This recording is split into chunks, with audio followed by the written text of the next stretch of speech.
I can get those bananas 10 different other countries.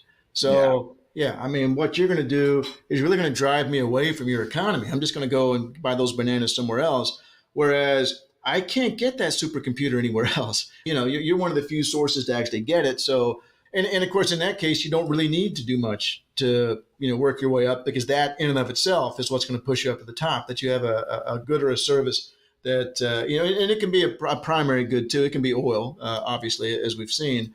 But that's one of the many things we talk about in economics class, is that, developing countries are screwed on so many levels. One of them being that most of the time, they're selling things that I can get somewhere else.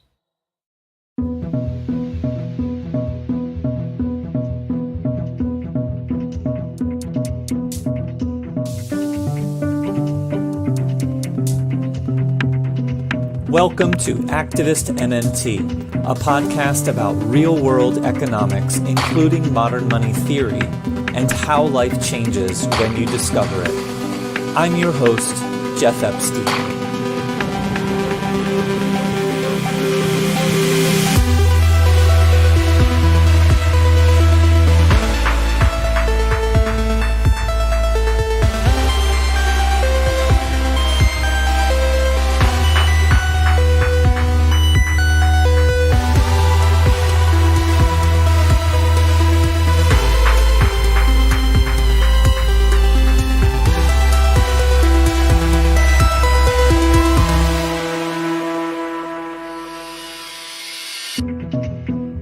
Today's part 4 of a 6-part series with Texas Christian University economics professor and cowboy economist John Harvey. Parts 4 through 6 are also the first main interview of Activist MMT hosted by someone other than me.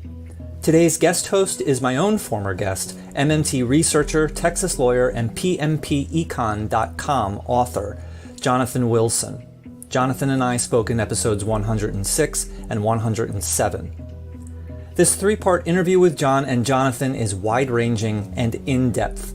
They start by discussing the difficulties nations face managing their currencies, such as during major conflicts, natural or man-made disasters, and in the global south. They also discuss these things from the perspectives of holders of various currencies, both in and out of a country.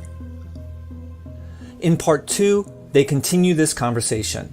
In the second half of part 2, John gives his extended thoughts on a recent critique of MMT by Drew Metz and Feister.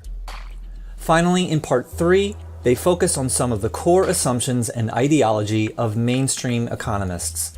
They also discuss how some assume inflation to always be caused by too much demand and too high wages, despite clear empirical evidence that it's caused by something else. You'll find links to many resources as mentioned by John and Johnathan throughout these 3 parts in the show notes. And now, on to Jonathan's conversation with John Harvey. Enjoy.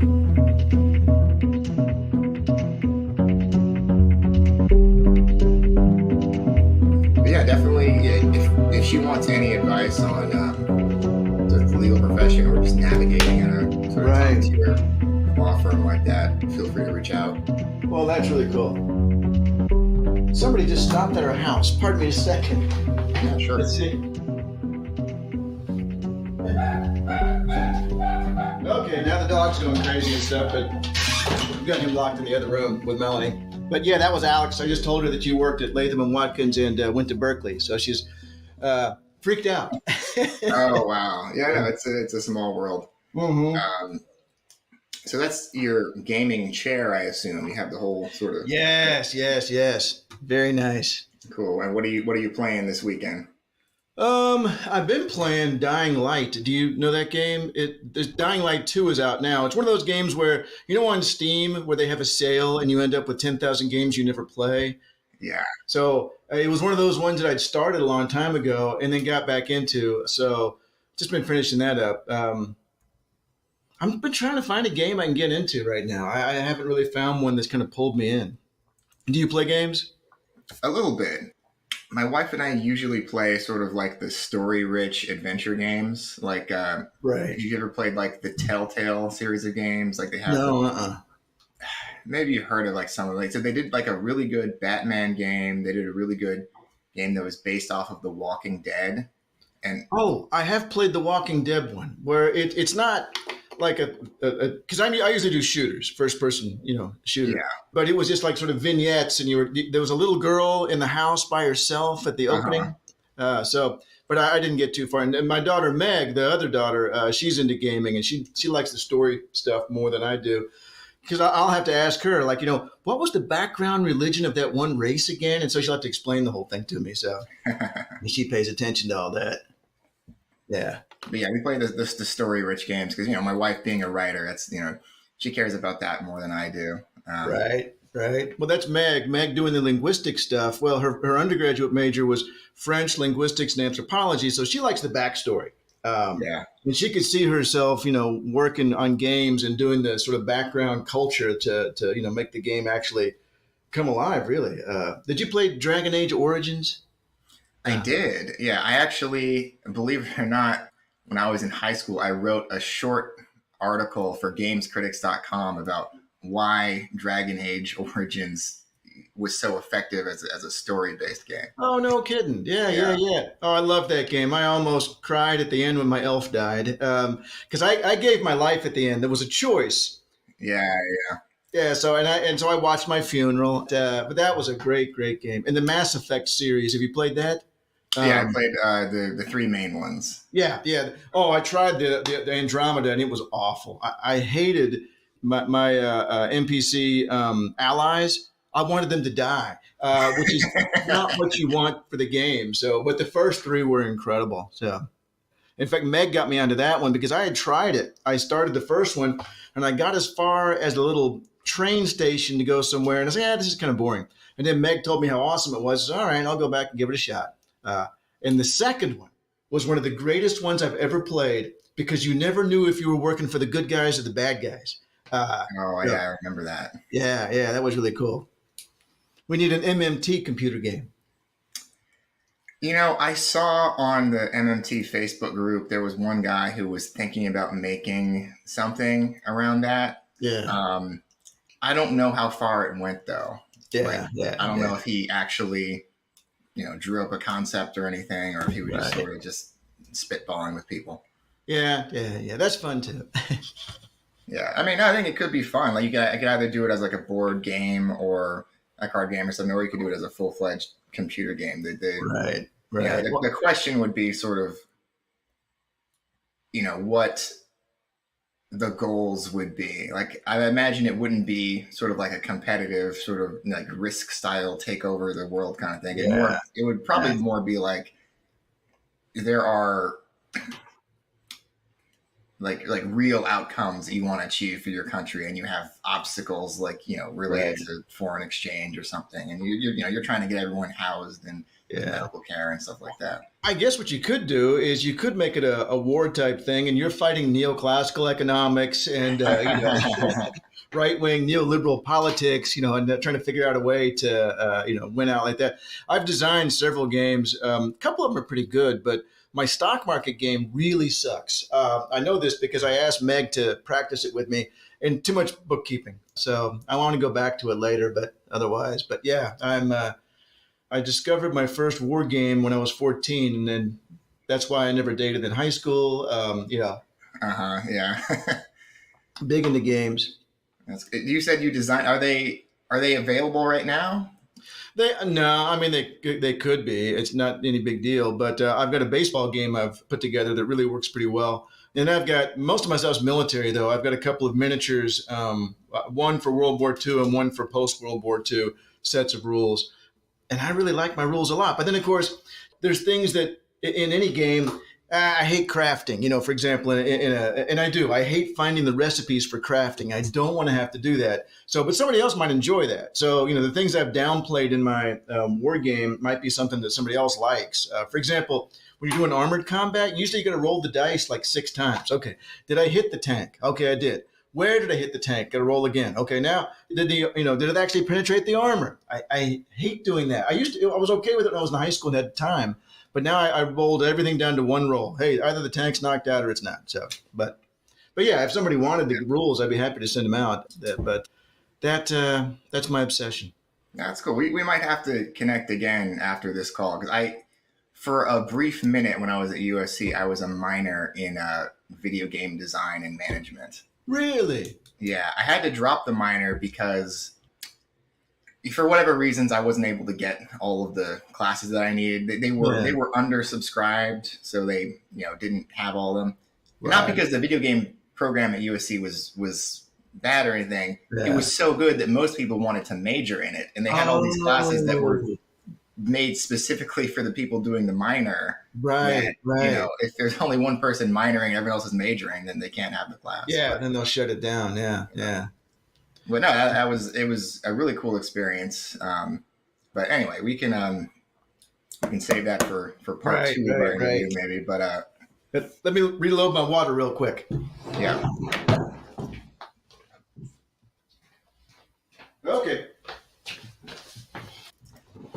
Okay, so why don't we sort of get into the meat of what we're going to talk about today. All right. Which, for the listeners, we're going to talk about foreign exchange and neoliberalism and sort of how various underlying empirical assumptions about economics that are adopted by neoliberal economists sort of color how economic conversations take place. But to begin with, why don't we start by talking about what your understanding is of what happened to the ruble and domestic inflation in Russia this year. Right. Yeah, no, there's a fantastic resource for kind of looking up a summary of what the exchange rate has done. And it's always 3 months behind, but it's still really good. And so the first place I went was to the New York Fed. They have a Treasury and Federal Reserve FX operations summary every quarter. And, honestly, this is one of the strange things about mainstream economics, because you already suggested that some of the underlying assumptions, absolutely guide the conversation and set the agenda. And there's a lot of things wrong with it. But when they stop and talk about what happened historically, it's usually not too bad. And so they just don't then, for some reason, incorporate that into any adjustment in the theory. So anyway, what they said there made a great deal of sense, is that early on we had this massive collapse in the ruble, because the war sent lots of money to the dollar as a safe haven currency, which happens every time there's some sort of international incident. The dollar is seen as a safe haven. And then on top of that, oil prices shot up. And, so much of oil trade is denominated in dollars that also drove the dollar up. So there was this initial huge spike. I'm looking at here, which obviously we can't do on a podcast, but I'm looking at here the exchange rate, rubles per dollar. And it went from about 75 on February 1st to, over 140 by about March. And so this was a massive depreciation. And then as far as the inflation, in Russia, pretty much the same thing that's happening here. It drove up the prices of food, even though they have their own domestic oil, so do we. It still drives up the price. And on top of that, you've got, potentially a reduction in the production of consumer goods during a period of war. And so you've got a reduction of supply. All these things contributed to inflation. The one thing that saved the Russians so far in terms of inflation is that the ruble did not stay at over 140, per dollar, that it ended up coming back down again. And this was a concerted effort on their part to make sure that, they didn't end up with terrible inflation and capital flight away from the ruble, which they accomplished by saying things like, if you're going to buy our oil, you have to use rubles. So I hate to use the word artificial here, because the market system itself is artificial. We made it up, right? But they sort of created an artificial, or let's put it this way, a non-free market demand for the ruble. They said, you have to buy rubles to buy our oil and our gas. And they put in strict capital controls. They have limited how much money Russians can, convert into non-rubles. So all these things held the ruble up. And had it fallen as well, that would have been, yet another source of inflation, as they found everything that was foreign to be more expensive. But that hasn't happened. And I don't know how long they can keep that up. That's, it's really, I would suspect for a long time because, now if this is the way the war is going to go for a while, they've held the ruble's value up pretty high for quite a while. I don't know that they need to do more than they're already doing to keep it where it is. Got it. So you mentioned how foreign buyers of Russian gas and oil have to buy them in rubles. That means they're opening accounts at Gazprom Bank, which is a privately owned bank. But how does the Russian government, how are they exerting control over the strength of the ruble through a private owned bank exactly? That maybe we need a political science professor because I don't know exactly. I assume that if Putin wants it channeled through there and he holds all the purse strings and power, then that's what we're going to do. So I don't suspect that's very difficult to pull off, even though it's a private bank. And I suspect it's in their best interest too, that they're getting a good deal on the exchange rate.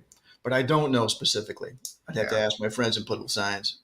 Yeah, I would assume that there's some sort of arrangement, either unofficial or official, where he's telling Gazprom, do not sell these. Right. You don't sell any rubles other than the ones that the transaction that we've approved. But I'd love to sort of see the inner workings of how those incentive relationships are playing out.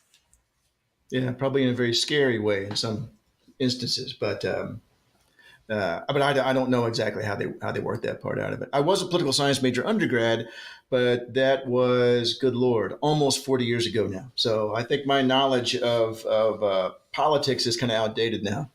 Yeah, we'll have to get a sort of Russian language legal specialist in to shed some light on that. I even took Russian because back then, though, it was the Cold War. So I was thinking about going into the foreign service. So I was taking Russian culture and Russian language and stuff like that. But then economics caught me and I went that way instead. All right. So we know that sort of them buying rubles at these accounts at Gazprom Bank is creating some demand for the ruble sort of at the point of transaction. But what about outside of that sort of small series of transactions? Are people in Germany, for instance, who had rubles, because of pre-war transactions with Russian business people selling their rubles at an inflated price to other people who were buying Russian gas? Apparently, there is some evidence that that's what's going on. First of all, the actual volume of ruble trade is way down. So, one of the things you have to think about is that when we post a price in the stock market or the currency market or whatever, I mean, that's like the last it's like the last transaction or the average transaction for the day, depending on which data series you look at. And if there wasn't much volume that day, then it could be based on very, very little trade. And apparently that's the case. And there's also some evidence that the black market price for the ruble is especially in Russia, not so much in the rest of the world, because in the rest of the world, then I assume you're holding on to I would be dumping my rubles right now with this really high price. And precisely as you say, there's going to be sufficient demand for quite some time, given that people need it to buy oil and gas. But inside Russia, where people are wanting to dump the ruble, and there's some evidence that the black market price is I don't know how much lower, but lower than the price that's being set in the market elsewhere. So I wouldn't think so much Germans as much as Russians trying to get rid of their rubles. I see, because even though Russians are selling them for less than the official price, it's still better than it was 3 months ago when the value was shot down. They're still getting a good return. Yeah. And I would assume this would be people's savings. Obviously not, the money I'm going to use to go to, Kroger's, whatever the Russian equivalent is. That money, I need those rubles. I need those rubles to buy, my groceries today. But any savings I've got, anything I'm holding, in reserve, now I'm wondering, I wouldn't mind translating some of these into euros or dollars, but they're strictly limited in how much they're allowed to do that. So, officially. And so, on the black market, then again, we don't know. It's really, those data aren't collected and disseminated. We're just guessing that this is what's going on from some, anecdotal evidence. But the anecdotal evidence is that there are people in Russia trying to get rid of at least some of their rubles off of the official exchange rate, but they're having to accept something less. I see. And when did it sort of flip? Because it seems like, like we talked about, the ruble went down a lot and then it started going back up again. Do you attribute that decision by the Russian government to sort of force sales in ruble to some of that activity? Absolutely. And I can give you a bit of a timeline here. As I say, we're on a podcast, but I have the chart right in front of me of the dollar ruble exchange rate. And as I say, around February 19th, what's the invasion? The 24th, I believe. Yeah, the 24th. And so on February 19th, it has marked on here, we have the about 78 rubles per dollar. And then by March 9th, it's over 140, maybe about 142. So it's lost half its value. But then by, let's see, when does it come back? By April 5th, it's pretty much back to its pre-war level. And in fact, since then, it has continued to appreciate until it hit its height around, about 57 or so. And at last count, which was just a few days ago, it was around 62. So absolutely, the turnaround has to be attributed to the actions that the Russian government took in direct defense against what the West was trying to do and trying to ruin their financial system. And they said, well, no, you're not going to destroy the ruble because we have a few tricks up our sleeve. But yes, absolutely, that was the line of causation, and it only took about 3 months at most, 2 months. To get it back to where it was to start with. Yeah. So would you say that sort of like the requirement for some parties to have rubles for this specific reason sort of, I don't know, created a liability that you might say sort of cascaded outwards to other members of the economy and then even a little bit in the international economy? Say that again, Jonathan. Would you say that this liability cascaded outwards not only to other members of the Russian economy, but also to certain parties in the international economy? I think I see what you're saying. In terms of if I'm holding rubles and I'm in Tokyo, I am nevertheless, during the initial collapse, that I am nevertheless seeing my portfolio decline precipitously in value. That aspect of it. That aspect of it. And then when the requirement was set in to pay for rubles, if you were in Tokyo and you had some rubles, you now had a buyer for those rubles. Right. Yeah, no, that certainly saves people other than the Russians, But I don't know how much international trade, and I didn't look that up before we got in here. I don't know how much the ruble is actually held as a reserve currency or as a investment elsewhere. I assume more so than one might expect because of the oil and gas, but certainly not like the dollar or the euro, something like that. But yeah, absolutely, it helped them as well.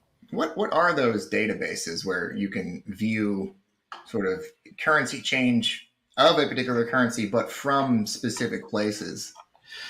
It's really hard to figure some of this stuff. They have a triannual survey, and I can't even remember who does it right now, but a triannual surveys, and they check once every 3 years in the month of April to see what the currency trade composition is. What's the most popular currency? How is it being traded, and so forth. And they only do that once every 3 years. So for that reason, it's actually pretty hard to come up with these data. That is frustrating to hear. I might email them and tell them to do that a bit more often. Here it is. The Bank of International Settlements. That's who does it. The BIS. Okay. Yes. It makes sense that they would do it. They have right. And the last one was 2019. So that's the most recent one we've got. So I guess there's going to be another one, this year. Yeah, it's been pretty much every 3 years, 2007, 2010, 2013, 2016, 2019. And it's such a massive market that it's hard to, really get a clear sense. And a lot of these transactions it's not like imports and exports where, I'm going to import a car from Japan, and this is a several month process with a lot of bookkeeping and so forth. We can keep track of that. This is the biggest market on the planet, and it's in action continuously, which of course, and I know this is a question for later, makes it interesting that neoclassical economics does such a poor job of explaining the biggest market on the planet. You'd think that would be the best place where they we're able to explain things. But in fact, it's really pretty poor.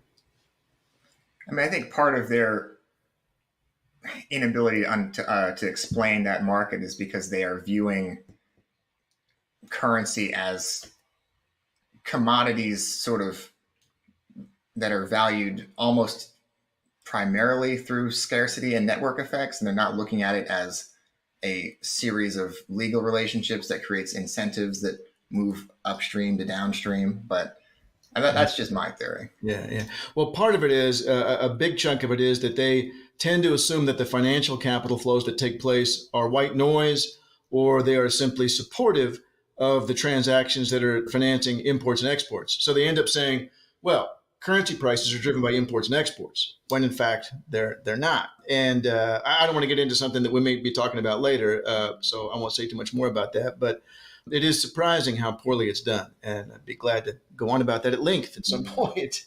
Yeah, no, we'll be getting to that soon. All right, so the last BIS triennial survey was in 2019. So they should be coming out with one based on this year's data, which would be happening around the same time as the switch we were talking about. That's right. You're exactly right. That could be some interesting information. Yeah. Let's move on to the next question. So what might happen after the war if Russians are allowed to import again? Presumably, some of them will be selling their rubles to get dollars and euros, which should put some downward pressure on the ruble. But if Russia continues this practice of requiring people to buy oil and gas in rubles, should we expect the ruble to maintain at least some of its strength? Boy, that's a really hard question, because we don't know how the war is going to end. I mean, it depends on the circumstances. One possibility is that, if the European countries are able to wean themselves of Russian oil and gas, as they're hoping to do, then they're buying elsewhere, so their demand for the ruble has dried up. And now we're talking about demand for the ruble coming from, maybe smaller, less developed nations. And I'm not sure it helps as much if you're, exchanging, rupees. Well, that's a big economy, but for a small third world country to be trading their currency for the ruble isn't going to have as big an impact on the exchange rate in general as dollars or euros for rubles in order to get my rubles that I need to buy oil and gas. So yes, and I'm not good at quick answers, but the quick answer to your question is, yeah, I think it would retain some of its value, but I still think it's going to suffer more, perhaps not from the end of the war, but from the EU trying to move away from Russian oil and gas. So that way the demand for the currency is gone. Yeah. All right. So it seems like this strategy of sort of forcing the demand for your currency only works for as long as you have something that they need to buy in your currency. And if they're able to move away, then that weakens this strategy. Yes, exactly. Yeah. In any case, this did seem like, at the very least, a quick sort of short-term fix, sort of requiring foreigners to pay in your currency. Right. Why don't we see more countries doing that? And what do you think would happen if they did? Well, one problem is there's no unequivocal advantage to having a strong currency. You have a strong currency, you can't export. It means the price of everything that you export is going up. And so it tends to hurt your trade balance. So there's no clear advantage to having a strong currency. In fact, there's a difference between the strong currency as a cause versus an effect, which I have a very difficult time getting my students to understand. That a strong currency as a cause, if we're talking about imports and exports, is a negative, right? Because you won't be able to your citizens are more likely to import and you're less likely to export, which is going to hurt domestic employment. As an effect, as the result of other policies, you're like, oh, everyone loves our currency. Isn't this wonderful? Our currency is so strong because people like what we're doing over here. So it can be a positive as a result of other policies, but it tends to be a negative with an exception, an important exception, but a negative otherwise. So the exception being, if I need foreign currency in my country for, I need hard currency. I need to buy stuff from other countries. I need to get foreign investment, that sort of thing. then the stronger currency is good because foreign investors are more likely to say, sure, I'll buy into the Mexican economy. No problem. Peso seems to be pretty strong. So my financial investments seem to be working out well. In that case, you want the stronger currency. But again, why don't we see this more often? Well, you touched on it earlier. First of all, I have to have something you want in order for this to be a useful strategy. If I'm going to say, if you want bananas from Colombia, you have to use, and I don't know what the Colombian currency is, but let's say it's a Colombian peso. Then, well, okay, I'll just buy bananas somewhere else. I don't want to do that. A, and B, why do I want to drive up the price of my currency and make it harder for you to buy my bananas? So, that's why not everybody does it, is that it's not a clear advantage to having a strong currency. Yeah, it's a very sort of complex series of interactions where you have some positive effects and some negative effects from having a stronger currency. I was having a Twitter conversation a few weeks ago with a guy who was, someone who specializes in these sort of things, and let me break down sort of how he explained it to me. And so he was saying that if you are an exporter, let's say you're a Russian exporter, you sell oil, but your oil is priced in dollars, and if the exchange rate goes up, instead of getting, but the price will stay the same as expressed in dollars. So if it's $100 a barrel for oil, and that used to be 200 rubles per barrel, and then it goes down to, let's say it's 50 rubles per barrel, just use easy numbers. Then when you sell a barrel of oil, you only got 50 rubles, whereas previously you got 200 rubles. And if you have only 50 rubles, you have 150 rubles fewer to pay your own employees who are expecting payment in rubles for their salary and your suppliers and that sort of thing. And that's why it hurts you as an exporter. Does that sort of comport with your understanding? Yeah, that's another aspect of it that I wasn't bringing up, but you're right. Ultimately at home, and I actually talk about this in class, ultimately at home, I've got to pay my workers in Tokyo in yen. They're not going to accept some foreign currency because that's not what they're going to be able to use at the store. So there's also that problem, especially if the commodity we're talking about is priced in somebody else's currency. So that becomes another issue. By the way, I thought of something else with respect to holding currency values high. There's actually a lot of countries, developing countries, over the last, 10, 15 years that have been intentionally driving down the values of their currencies in order to A, export more, and B, buy up foreign currency. So, because if I take the Thai baht and I buy dollars with it, then that's going to drive up the value of the dollar relative to the baht, right? So I'm the Thai government, and I've bought, American dollars. So I've got some American dollars in my treasury, which could be useful if there's a financial crisis. And B, I've driven up the value of the dollar relative to the Thai baht. I can export easier. My currency is cheaper. I can export easier. There's a number of especially Southeast Asian countries following this strategy, in part because they felt like they got screwed in the post-financial crisis era, that people like the World Bank, you're not looking out for me. You're looking out for the developed economies. And I need to look out. I finally decided I need to look out for me. So if there's another crisis, I want to make sure I've got some dollars and some euros in the treasury so we can take care of ourselves. I learned all this. The fantastic economist, I've known her for years, Eileen Grable at University of Denver. She does all kinds of really good post-Keynesian development economic stuff. But every time I read one of her articles, there's something else like, I hadn't thought about that. That's really interesting. And one of the things she talked about is that they've started forming sort of little local, organizations that are parallel to the World Bank, but that are going to worry about Southeast Asia and not about basically the United States and Europe.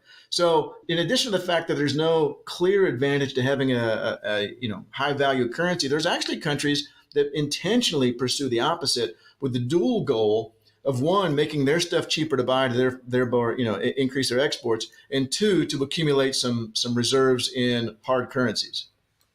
It seems like a very difficult thing to balance, where if you are selling your currency in order to driving down its price to help your country's exporters more easily achieve, profits, you're you're decreasing the value of the currency in order to help people who are going to export, which would in turn raise the value of the currency. So you're hoping that there's some sort of inefficiency whereby the amount that you decrease it intentionally isn't immediately offset, and that they're able to gain more than the net change in value loss. I don't know if I'm explaining it quite well. Yeah, no, I know exactly what you're talking about because it's something that I had to explain to students, and I really need a graph to explain it properly. Because the point, I guess, maybe here's an easy way to think about it.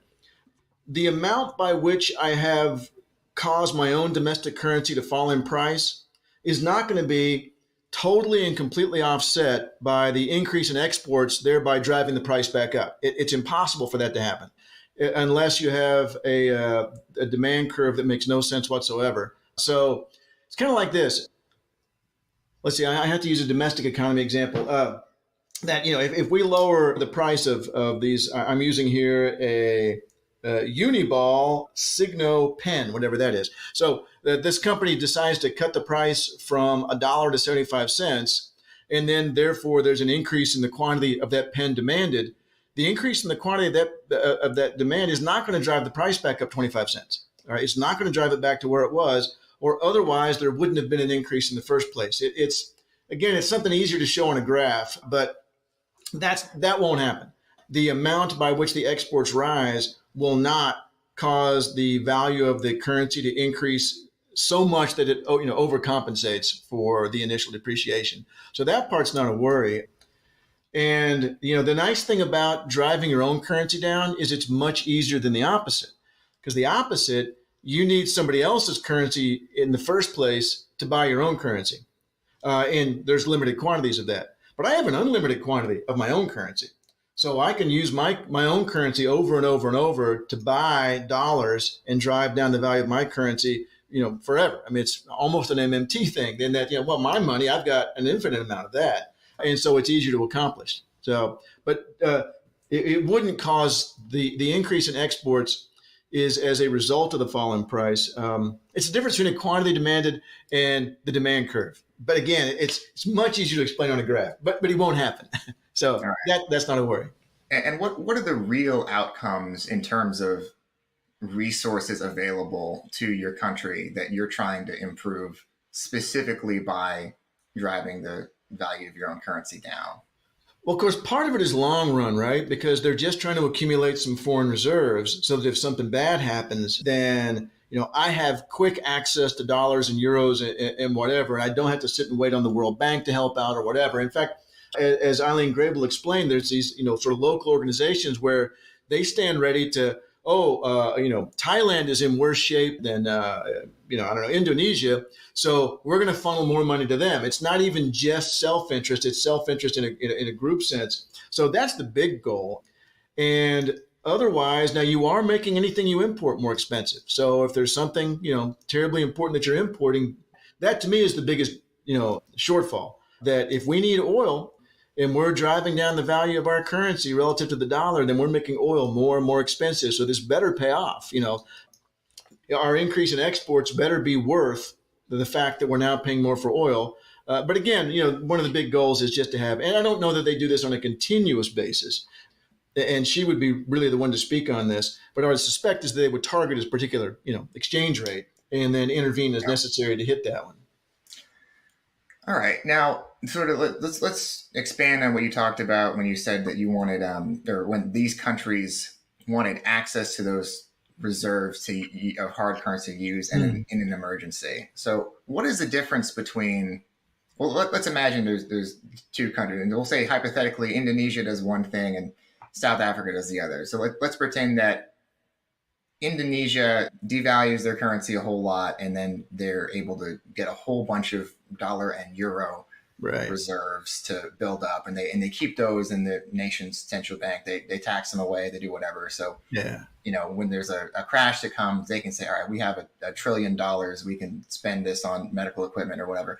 Right. What is the difference between that and, let's say, South Africa does the opposite strategy? They enact all these policies to drive up the strength of the rand, and the rand is now 1 rand for every $100, and it's this incredibly expensive thing. And let's say there's this, let's say there's a hurricane that comes and it just wipes out a bunch of South African infrastructure, and they need to buy a bunch of stuff to rebuild their country. Right. And the rand is super expensive. What's to stop them from just saying like, oh, well, we have this thing, the rand, that's incredibly valuable. Let's just sell a few of these. And we just got back the same dollars that we otherwise would have got by following the Indonesian strategy. Well, the hurricane would have caused the rand to drop pretty quickly. And so, there's not going to be much of a time lag between the hurricane comes in and you can't sort of dump all your rand very quickly for dollars in between. And that's one of the big problems here. If you're holding the rand up, then you're probably doing so to attract this foreign money as, financial investments. The money's in your bank, but it's not in your central bank. But the money that's in your private banks can leave overnight. And that's, again, one of the things that Grable writes about a lot, is that you're much safer in having these dollars. Let's say it's dollars in both cases. I forgot Indonesia, in the Indonesian central bank, than in private banks in South Africa, where people holding dollars have invested in South Africa because, this fantastically valuable rand. And so every time there's an increase in profits in rand, it's really a much bigger increase in profits for me in terms of dollars. But as soon as that hurricane hits in Indonesia, they've still got that money. But when it hits in South Africa, then I hope I remember these numbers right, because I'm about to teach the class again in the fall. But I believe the peso lost 40% of its value in a week in the 94, financial crisis. And the Thai baht, I think, was even worse in 97. So it's not going to be a strong rand anymore once the hurricane hits and they really need this money, is the difference. So it seems like you're saying that holding foreign currencies is a way of almost like diversification, whereby if you held all of your own, it'd be almost like, if you were a homeowner and you had your house, but you also invested money in, a real estate investment trust. Whereas if a hurricane comes and destroys your house, then all that money you put into improving it, the in-law suite that you built in the backyard, that's gone. Whereas if you would put that money in the real estate investment trust, maybe the hurricane destroyed a few houses in the market, but at least some of them, which are giving value to your trust, retain some of their value. Yeah, it might even be more like this, that you didn't have that other money invested in other real estate. You just had it in a savings account, because that's the way it's going to be for these countries, is that they don't have it invested somewhere. It's relatively barren. I'm sure they're earning some rate of interest, but it's relatively barren, these dollars that they're holding on to. But that's okay, because the trade-off is, but if something bad happens, they're not going to lose. It's a whole risk-return trade-off, that if something bad happens, maybe the hurricane, or I'm sorry, I forgot what the disaster was now with the house, but whatever. It was a tornado that time. Tornado, okay, yeah. Maybe the tornado only hit your house, and maybe only hit a few houses, maybe hit a lot of houses, and so the value of that trust is likely to go down, whereas but you probably had a much better rate of return before the tornado than somebody who's just holding it in, as a CD or whatever. So that's what they're doing. They're banking on the fact that, no, we're not getting much return on this, but by gosh, if something happens, we've got access to hard currency in a way to get out of this problem without having to deal with the World Bank again. Oh, that makes a lot of sense, because you're spreading risk, you're hedging, but you're also doing some investment. And it seems like the balance to strike between all three of those is very, very difficult. And it's not clear that you could sort of point to any strategy out of context and say that it's the best one. That's true. And also in the aftermath of the financial crisis, no doubt what people thought was most important in those countries was to make sure that they had a safe source of hard currency.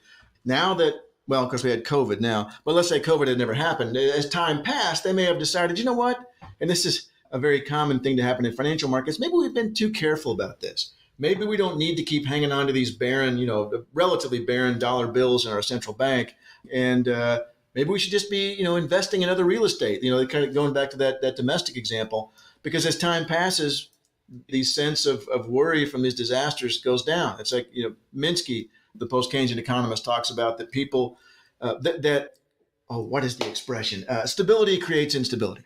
that the longer the economy is stable, then the more people tend to put their balance sheets in a precarious position because they figure, well, I've been an idiot in the risk return trade off. I should be going more for the high return, high risk, because so far it hasn't been very high risk. So who knows, short of COVID, if this hadn't happened, whether or not this whole strategy would have been shifting by now. Again, Eileen's the one to ask about that because she really knows a lot about it. Yeah. One more thing. Let's go back to sort of our example of our Russian oil exporter who has less revenue in rubles but needs to pay his employees and suppliers. What is stopping the Russian government from just stepping in and saying, hey, the ruble's twice as valuable. Now you have less income, so we're going to compensate you for the loss attributed to the increase of the value of the ruble? They could. Do you mean as opposed to holding the value of the ruble up now and doing that instead? Or no, I guess what I'm saying is if the problem from the perspective of, I don't know why I just did air quotes. No one can see this.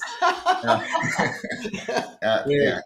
If the problem is that private enterprises don't have as much income in rubles because the ruble is so valuable, that seems like a rather easily solved problem from the perspective of a government that wanted to intervene in such markets.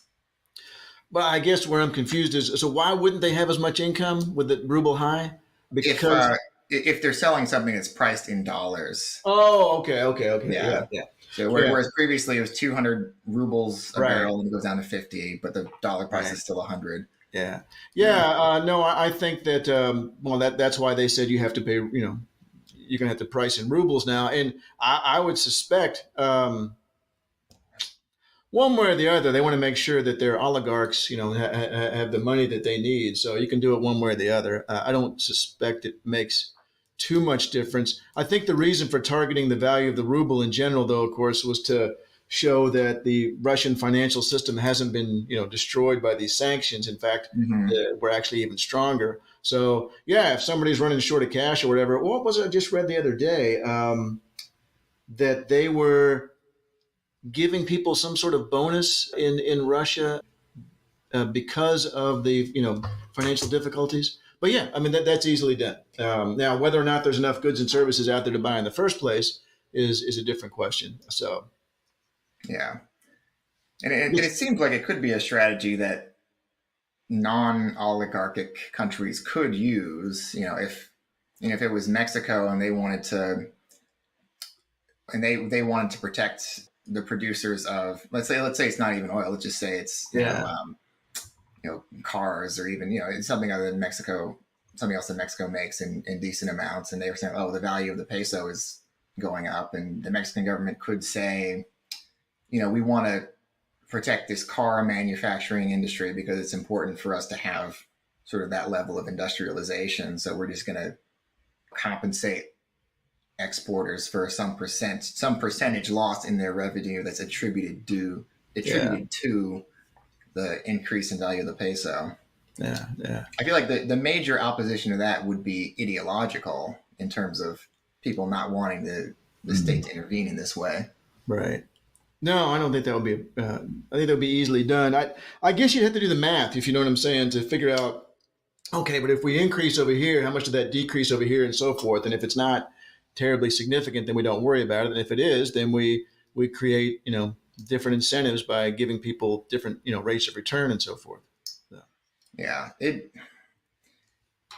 that's certainly something to think about. It seems like it could very easily be done from a perspective of can we issue the currency? The question is more about like you were saying, like, are we doing it in such an appropriate amount of return? Right. Yeah. It's an empirical question. How much is this going to impact relative to what if we don't do anything? Relative to like that. Yeah. And you're right. It probably would end up being ideological or in terms of who has the most power in the country to sort of push a policy that benefits them more. Yeah, I mean, ideally, you'd love to see something where it was like a formula that was sort of applying to all the exporters and not just Right. one sort of special interest group, getting one-off payments, Right. which is unfortunately how these things often come when you're looking at subsidies. But Yeah. it seems like in theory it could be done in a fair way. But Yeah. all right, why don't we go on to the next question? Yeah. So we've seen that the international community needs oil and gas, and they're somewhat willing to buy rubles at elevated prices if they're required to do so. Right. But is this true, or could this be true of other goods and services? Could a country like South Korea say, if you want to buy semiconductors, you have to do so in won? And what would that do to the won? Yeah. Again, it's a question of what am I getting out of this? As South Korea, what do I gain from doing this? I'm going to tick off some people who have been, my customers potentially. And I actually kind of liked having the dollars come in, so, we're in a special position, of course, in the United States, having the world reserve currency. So, and I was thinking about that earlier when we were talking about the situation in Russia, that, gosh, you could, the banking system in another country is going to have no problem whatsoever accepting dollars. And so that's one side of it. What do I gain by and then why do I want the won to be higher? Is there something, Presumably you'd want cheaper imports, I guess. Yeah, it makes it harder to export. Although it makes it harder to export. Although if you're the only country making semiconductors, maybe that isn't as much of a concern. Yeah. No, and there's political ramifications too. And so certainly it's something to think about, but, then you do create a long run incentive for other people to get into the same industry as you and compete with you that might not be there otherwise. I just don't know that South Korea has enough reason to bother. But Russia absolutely did. Russia definitely needed something to make sure that the ruble didn't collapse. Well, it did. It collapsed, and then it came back again. So, and they had very clear evidence that if we don't do anything, we're going to have a currency crisis on our hands. South Korea doesn't really have much of an incentive to worry about that. That if a similar sort of situation arose, then clearly we have a roadmap for how to take care of it from Russia. Again, if you have something that's difficult to get from anywhere else. Otherwise, I just don't see a big reason for South Korea to bother. They're doing okay as it is, and they aren't in a position of desperately needing to support their currency. Nice. It seems like we sort of have like a spectrum of development whereby some countries can benefit from very restrictive policies and what their currency is used for, and others don't need it as much because their economies are so developed that they are able to get, income and able to spend, on the things that they need. Yeah, and that's actually an area. I have a book on exchange rates that I just dealt with developed economies. That's all I was interested in. One of the great things about my job is the only thing I have to write about is stuff I'm already interested in to start with. But then there's been another literature that's come up in post-Keynesian economics after that, all about currency hierarchies and so forth. And the question becomes much more complicated when we're not talking about, pounds sterling and dollars, but instead we're talking about, pesos and dollars. And the considerations are much more complicated because as things stand, the Mexican peso is pretty far, not at the bottom certainly, but well lower down than the dollar and the euro and the yen and so forth in terms of the international hierarchy of currencies. The dollar earns a premium just because it's what you can use, in an emergency or whatever, that we're the world reserve currency. I'm not sure I answered that question well at all. So what was it?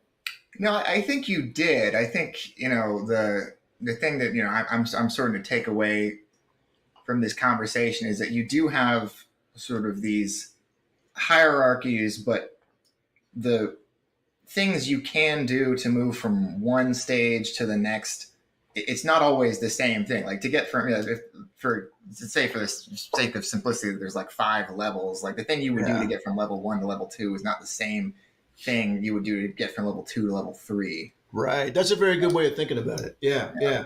As a matter of fact, one of the things that's talked about within that literature is that when we're talking about the dollar versus pound sterling, can we change the capital controls that are on those two currencies? Well, there really aren't any capital controls to speak of. Can we, end up, oh gosh, now I'm trying to remember exactly what the equation is. Capital controls, interest rates, and liquidity preference. Whether or not you want to hold that currency or not, well, there's not that much difference in the dollar and the pound. To be honest, I mean, obviously the dollar's ahead, so maybe we count that as level 5 and the pound at level 4, and maybe it changes the incentives too. Hey, at level 4, I'm in good shape, so there's not as big an incentive to try to get from 4 to 5 as there is from say 1 to 2. So that's interesting. I hadn't thought about splitting it up into different levels like that. I'm going to do a new edition of my exchange rate book, and I may incorporate that idea. Yeah. Oh, fascinating. Yeah. It'll be probably Looking forward to that. 4 years from now, something like that. But anyway, so and Johnathan thought of it. Ooh. All right. It seems like not only are there sort of diminishing returns from one strategy to the next, but there are also different types of trade-offs going from one strategy to the next. It seems like, to sort of return to things that we've talked about, if the UK wanted to get from level 4 to level 5 and they said, all right, we're going to require that everyone convert their money into pounds before they buy, that might push them up a little bit, but it would be at the expense of certain private sector actors who wouldn't appreciate it as much. And that could have other sort of non-currency effects or it could push them down to level 3. I mean, it could backfire. It's true. Yeah. Because if you start putting capital controls on, then we're like, yeah, we're out of here. With Russia, it's paying off in the short run at least, but that's a difference from a lower level down. Then yes, indeed, that strategy might work to get you from 2 to 3, but it ain't going to get you to 5. That's not going to cause the people in the world to think, oh, now I want the pound to be my reserve currency, the thing I hold in reserve in foreign currency, when there's all kinds of capital controls on the pound. I'm not going to do that. So yeah, that's very interesting. One of the theories that I have that I've written about in my article where I discuss the cool stuff hypothesis is that part of what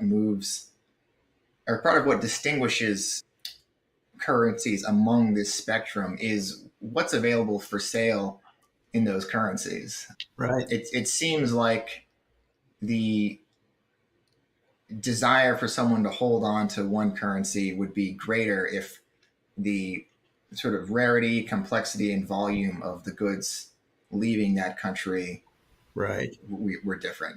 We've talked about countries like the US and South Korea and Germany, and these are countries that computer equipment, planes, medical equipment, that sort of stuff. It seems like they have a lot more ability to use some of these strategies to move themselves up, whereas a country like an agricultural exporter that I can get those bananas 10 different other countries.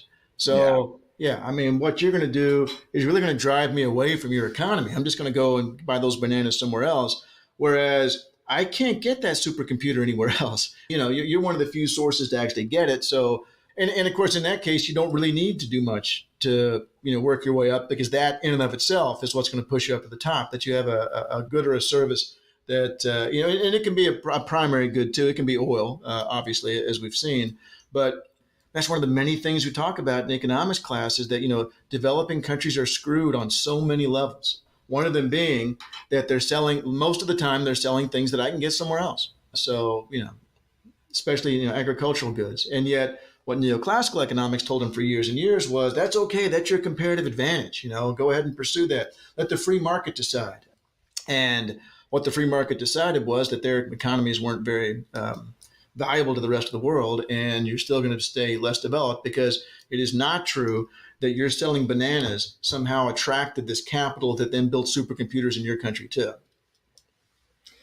So what is a country to do, if they are a banana exporter and they want to start moving up this chain? Because it seems like ostensibly every country wants to go from exporting bananas to exporting supercomputers, but only a handful of them have been able to. So what are your thoughts on that? What have we learned? And by we, I mean the listeners, because I feel like you've known most of the stuff we've talked about already.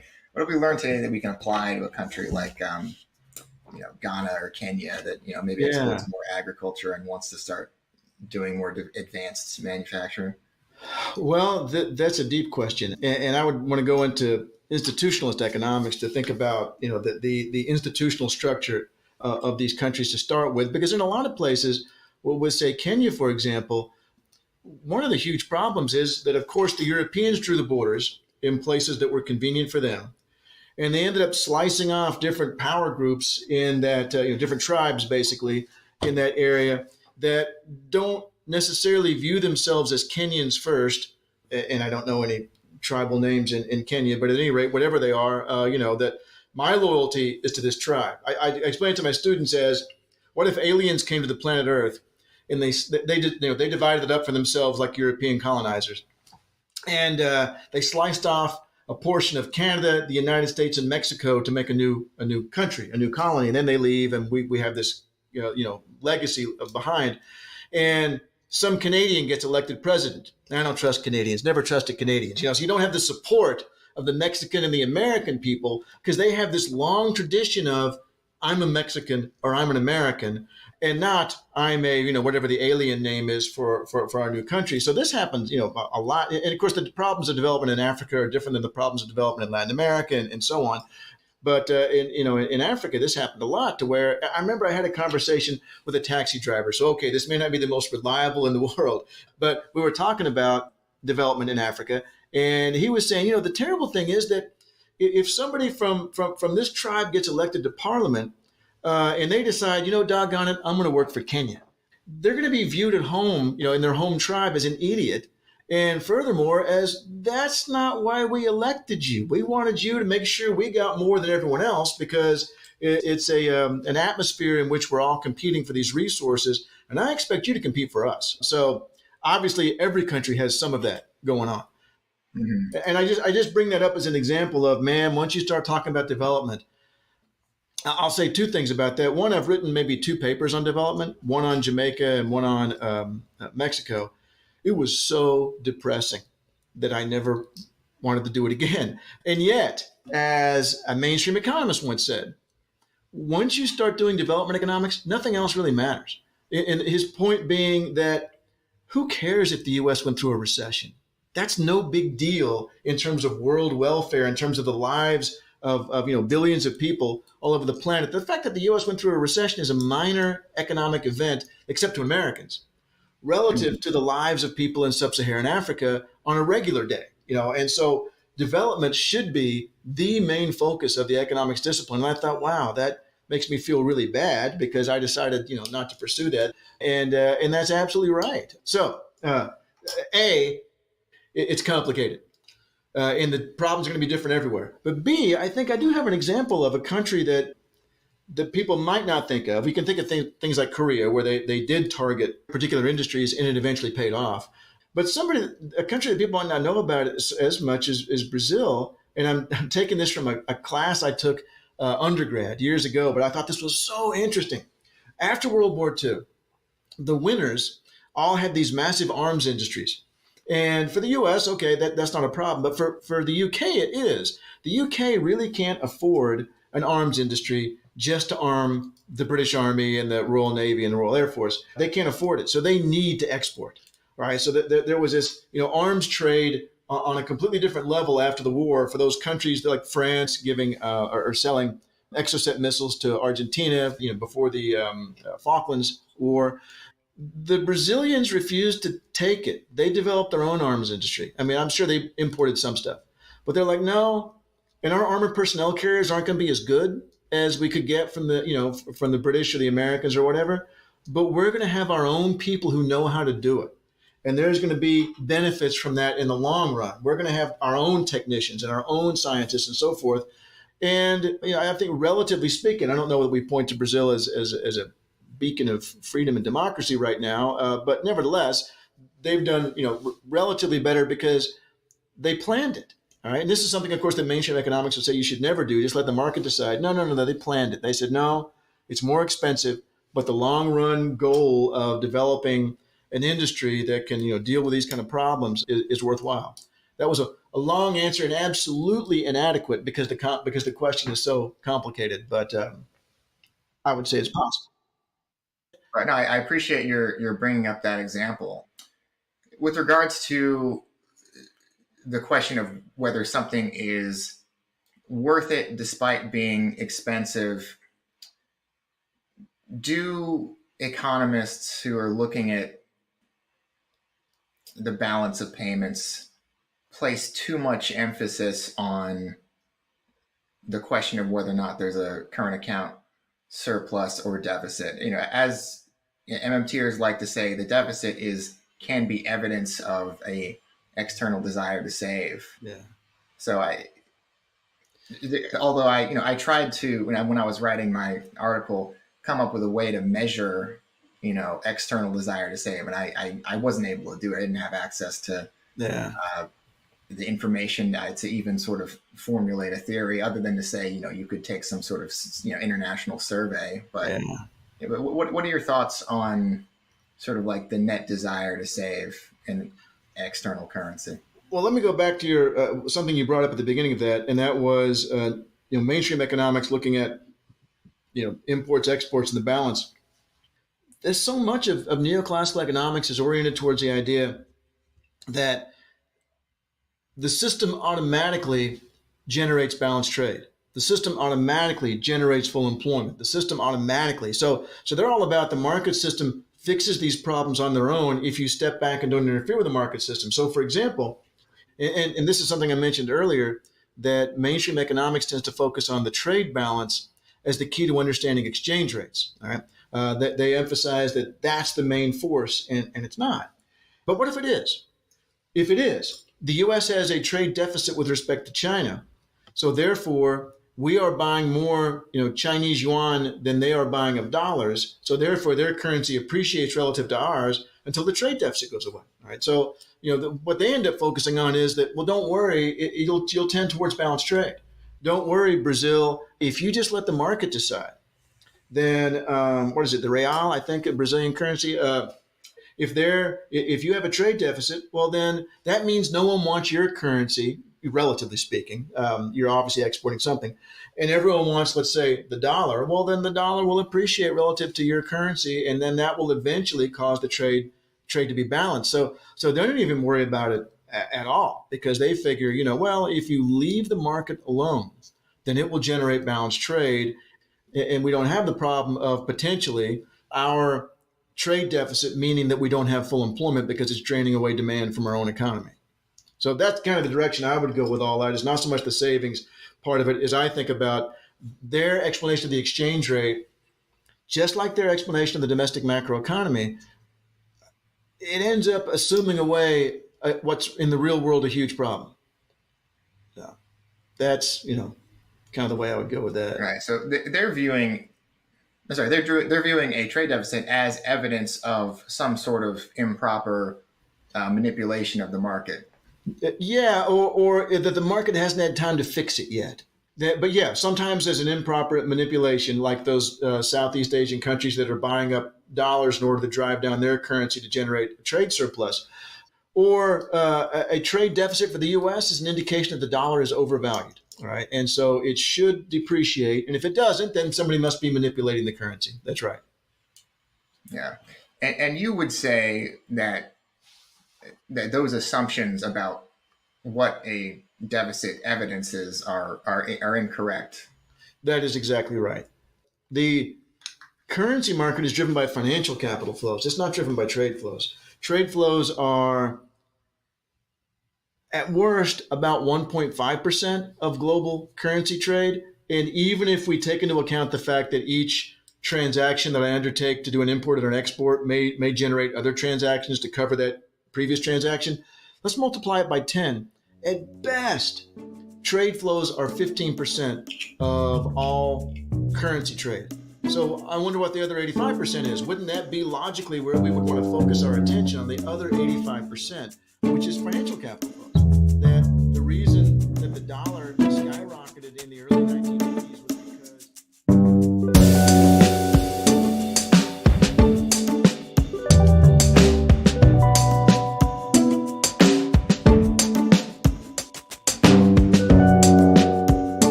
Today's part 4 of a 6-part series with Texas Christian University economics professor and cowboy economist John Harvey. Parts 4 through 6 are also the first main interview of activist MMT hosted by someone other than me. Today's guest host is my own former guest, MMT researcher, Texas lawyer, and PMPecon.com author, Johnathan Wilson. Johnathan and I spoke in episodes 106 and 107. This 3-part interview with John and Johnathan is wide-ranging and in-depth. They start by discussing the difficulties nations face managing their currencies, such as during major conflicts, natural or man-made disasters, and in the global south. They also discuss these things from the perspectives of holders of various currencies, both in and out of a country. In part 2, they continue this conversation. In the second half of part 2, John gives his extended thoughts on a recent critique of MMT by Drew Metz and Feister. Finally, in part 3, they focus on some of the core assumptions and ideology of mainstream economists. They also discuss how some assume inflation to always be caused by too much demand and too high wages, despite clear empirical evidence that it's caused by something else. You'll find links to many resources as mentioned by John and Johnathan throughout these 3 parts in the show notes. And now, on to Johnathan's conversation with John Harvey. Enjoy.